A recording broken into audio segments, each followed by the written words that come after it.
Today we are going to learn about Zero Trust Architecture, core principles explained. This video will guide you through understanding the fundamentals of Zero Trust, its implementation, and how it can enhance security within your organization. Zero Trust Architecture is a modern security model that fundamentally changes how organizations approach security. It operates on the principle that no user or device, whether inside or outside the corporate network, should be automatically trusted. Instead, verification is required for every access attempt. This approach addresses the weaknesses of traditional security models that rely on perimeter-based defenses, which are increasingly ineffective against today's sophisticated cyber threats. As businesses embrace digital transformation, adopting Zero Trust becomes crucial for protecting sensitive data and maintaining operational integrity. The Zero Trust model is built around the concept of never trust, always verify. This means that every request, whether from a human user or a machine, must be authenticated, authorized, and encrypted before being granted access to resources. Unlike traditional security models that rely on a strong perimeter to keep threats out, Zero Trust assumes that threats can be internal as well as external, and thus, focuses on protecting resources at the data level. This shift to a perimeter-less security architecture is essential in an age where cloud services, remote work, and mobile devices blur the traditional boundaries of IT environments. In a Zero Trust environment, the verification of every device and user is crucial. This involves implementing robust authentication processes, such as multi-factor authentication, MFA, to ensure that only legitimate users gain access. Additionally, device trustworthiness must be assessed, often through endpoint security measures that evaluate the device's security posture before granting access. By verifying every user and device, organizations can detect and mitigate threats early, thereby maintaining a secure environment. This continuous verification process is a cornerstone of the Zero Trust model, ensuring that only those with the appropriate credentials can access sensitive data and applications. Least privilege access is a fundamental principle of Zero Trust that involves granting users the minimum level of access necessary to perform their jobs. This minimizes the potential damage that can occur if an account is compromised. Implementing role-based access control, RBAC, helps in assigning the appropriate access levels based on user roles and responsibilities. By reducing the attack surface, organizations can significantly lower the risk of unauthorized access and data breaches. This principle not only enhances security but also helps in maintaining compliance with regulatory requirements by ensuring access to sensitive data is tightly controlled and monitored. Continuous monitoring is an integral part of the Zero Trust model, allowing organizations to detect and respond to threats in real time. By leveraging behavioral analytics, organizations can identify unusual patterns that may indicate a security breach.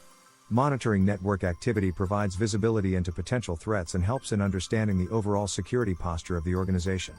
Automated responses to detected threats can significantly reduce the time to remediation, minimizing potential damage. Enhanced threat intelligence gathered through continuous monitoring informs security strategies and helps in proactively addressing vulnerabilities before they can be exploited. Micro-segmentation is a security technique that involves dividing the network into smaller, isolated segments to limit the potential spread of threats. By enforcing granular security policies within each segment, organizations can control access to resources, ensuring that users and devices can only access what is necessary. This reduces the risk of lateral movement by attackers, who, if they gain access to one segment, cannot easily move to others. Micro-segmentation enhances data protection and provides a more controlled and secure environment, aligning with the Zero Trust principle of minimizing trust zones and protecting sensitive information. Integrating identity and access management, IAM, is critical for implementing Zero Trust. IAM solutions provide centralized management of user identities and streamline authentication processes. Secure authentication methods, such as biometrics and MFA, ensure that only authorized users gain access. Access governance involves defining and enforcing policies to manage who can access what resources and under what conditions. Unified access policies across all applications and devices enhance security while providing a seamless user experience. By leveraging IAM, organizations can effectively control access to resources and ensure that only legitimate users interact with critical systems and data. Real-world implementations of Zero Trust provide valuable insights into its effectiveness. Google's Beyond Corp is a notable example, where the company shifted to a Zero Trust model to secure its internal networks and applications. This approach allowed Google to protect its resources without relying on a traditional VPN, enabling secure access for its distributed workforce. Other organizations have adopted Zero Trust to secure cloud environments, ensuring that data and applications are protected from unauthorized access. These case studies demonstrate the benefits of zero trust, such as improved security posture and operational efficiency, and highlight the lessons learned during implementation.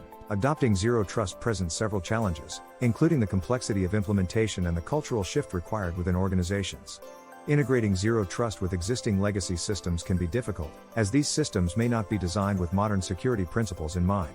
Additionally, organizations must consider the costs associated with implementing zero trust, both in terms of technology investments and the resources required for ongoing management. Overcoming resistance to change is another significant challenge, as employees and stakeholders may be reluctant to adopt new security practices. However, by addressing these challenges proactively and demonstrating the benefits of zero trust, organizations can successfully transition to this robust security model. In conclusion, zero trust architecture offers a comprehensive approach to security that is essential for protecting today's complex IT environments. By understanding and implementing its core principles, such as verifying every device and user, enforcing least privilege access, and continuously monitoring threats, organizations can significantly enhance their security posture. Adopting zero trust is not just about technology, it necessitates a cultural shift towards prioritizing security at every level. As cyber threats continue to evolve, zero trust provides a framework for future-proofing security strategies and ensuring continuous improvement in safeguarding organizational assets.